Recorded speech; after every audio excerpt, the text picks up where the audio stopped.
ആലപ്പുഴ എഴുപുന്ന ശ്രീനാരായണപുരം ക്ഷേത്രത്തിൽ നിന്നും തിരുവാഭരണം മോഷണം പോയി.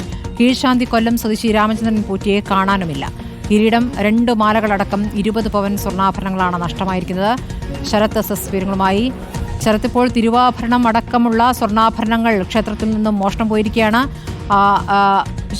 കീഴ്ശാന്തിയെ കാണാനുമില്ല. കീഴ്ശാന്തി കൊണ്ടുപോയി എന്ന് തന്നെയാണോ ഇപ്പോൾ അനുമാനം? എന്താണ് ഇപ്പോൾ അറിയാനാകുന്നത്?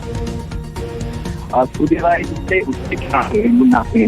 ക്ഷേത്രത്തിലെ മോഷണം പോയിട്ടുള്ളത്. വിഷുദിനത്തിൽ ദേവൽ ചാർത്തിയതായിട്ട് തിരുവാഭരണം, ഒപ്പം കിരീടവും 2 മാലയടക്കം 20 നഷ്ടപ്പെട്ടിട്ടുള്ളത്.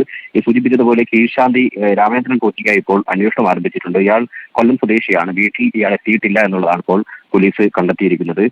നിലവിൽ എന്തായാലും അരൂർ പോലീസ് അന്വേഷണം ആരംഭിച്ചിട്ടുണ്ട്. ഇയാളെ കൊണ്ടുപോയതാണെന്നുള്ള സംശയമുണ്ട്, പക്ഷെ അക്കാര്യത്തിൽ ഒരു വ്യക്തതയില്ല. ഈ സംഭവത്തിന് പിന്നാലെയാണ് പുള്ളിയെ കാണാതായത് എന്നുള്ളതാണ്.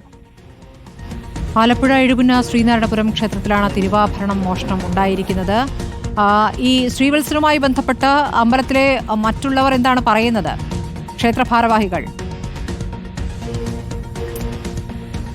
ആലപ്പുഴ എഴുപുന്ന ശ്രീനാരായണപുരം ക്ഷേത്രത്തിലാണ് തിരുവാഭരണ മോഷണം ഉണ്ടായിരിക്കുന്നത്. കീഴ്ശാന്തി കൊല്ലം സ്വദേശി ശ്രീവത്സനെ അതിനുശേഷം കാണാനുമില്ല എന്നുള്ള പരാതിയാണ് ഇപ്പോൾ പോലീസിന് ലഭിച്ചിരിക്കുന്നത്.